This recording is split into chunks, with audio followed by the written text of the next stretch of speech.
एक और बड़ी खबर आपको बता दें, लोकसभा में महिला आरक्षण तुरंत लागू करने के लिए कल से 3 दिन के लिए संसद का सत्र बुलाया जा रहा है। 18 अप्रैल तक चलने वाले सत्र में सरकार महिला आरक्षण से जुड़े 3 बिल पेश करेगी और इसी सत्र में लागू कराने की भी कोशिश करेगी।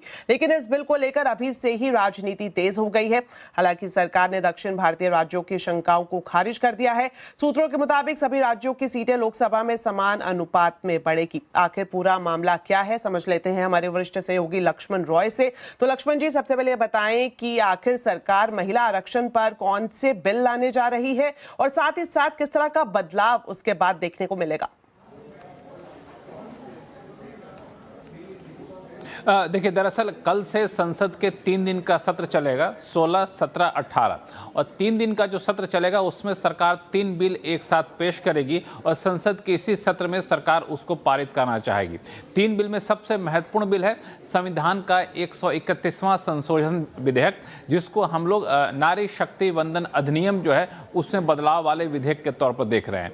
दूसरा है डिलिमिटेशन यानी परिसीमन विधेयक 2026 और तीसरा है केंद्र शासित प्रदेशों से जुड़ा हुआ विधेयक 2026। अब तीनों जो विधेयक है उसमें दरअसल महिला आरक्षण लोकसभा में 33% किया जाए, उसके लिए 3 जरूरी बदलाव किए जा रहे हैं। सबसे महत्वपूर्ण बदलाव ये किया जा रहा है कि लोकसभा में अभी जो अधिकतम सीटों की संख्या है वो 543 है, उसे बढ़ा करके 850 कर दिया जाएगा।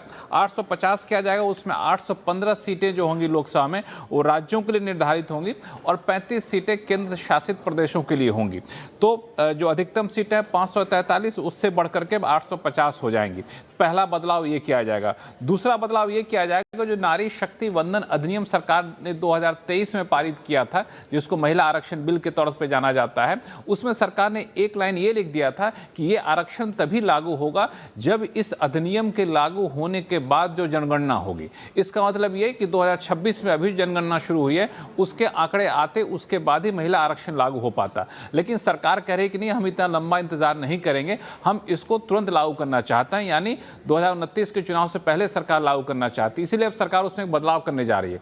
उसमें ये वाली जो लाइन है कि अधिनियम लागू होने के बाद होने वाली जनगणना के आधार पर महिला आरक्षण लागू होगा, उसको हटा दिया जाएगा और उसकी जगह लिखा जाएगा ताजा जनगणना जो होगा उसके आधार पर महिला आरक्षण लागू किया जाएगा। इसका मतलब ये हुआ कि 2011 की जनगणना के आधार पर ही महिला आरक्षण लागू कर दिया जाएगा।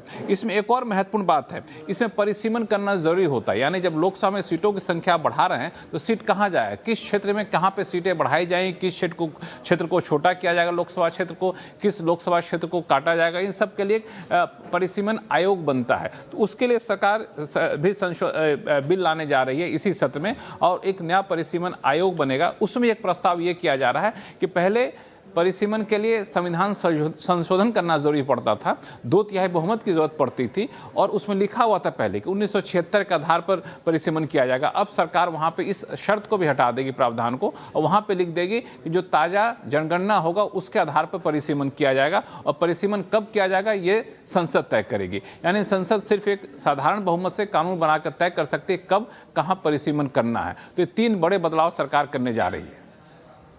बिल्कुल लक्ष्मण जी, जिस तरह से आपने बताया कि कई सारी शंकाएं थी जिसे दूर करने की कोशिश सरकार ने की है, लेकिन अभी भी राजनीति भी देखी जा रही है। इसके पीछे वजह क्या है, आखिर क्यों इस बिल पर राजनीति दिख रही है?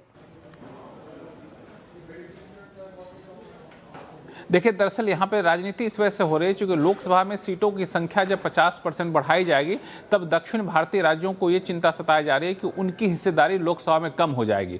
उत्तर भारत के जो राज्य हैं जिनकी लोकसभा में पहले से ही ज़्यादा भागीदारी है, उनकी संख्या भी दोगुनी हो जाएगी, कुछ मायनों में 50% बढ़ जाएगी। लेकिन दक्षिण भारतीय राज्यों में चूंकि जनसंख्या उस हिसाब से नहीं बढ़ी है, तो एक तरीके से जनसंख्या नहीं बढ़ाने की तरफ उन्होंने जो अच्छा कदम उठाया उसका नुकसान उनको भुगतना पड़ सकता है। इसी वजह से आपने देखा होगा दक्षिण भारतीय राज्यों के कई राज्यों के मुख्यमंत्रियों ने इस बारे में सख्त आपत्ति जताई, चाहे इसमें तमिलनाडु के मुख्यमंत्री हो, तेलंगाना के मुख्यमंत्री हो, सभी ने इस बिल का विरोध किया है। लेकिन सूत्रों का यह कहना है सरकार ने इन सारी आशंकाओं को खारिज किया केंद्र सरकार ने और कहा है कि जिस राज्य का लोकसभा में जितना प्रतिनिधित्व अभी है उसी अनुपात में, उसी रेशियो में प्रतिनिधित्व रहेगा। इसमें किसी भी राज्य को डरने की जरूरत नहीं है। अधिकतम संख्या 50% लोकसभा बढ़ाई जा रही है तो राज्यों की भागीदारी भी उसी अनुपात में 50% के हिसाब से बढ़ती रहेगी तो ये जो दक्षिण भारतीय राज्यों की आशंका है कि उनकी भागीदारी लोकसभा में कम हो जाएगी, ऐसा बिल्कुल नहीं। सरकार ने इसका खारिज किया है। हालांकि इसके बावजूद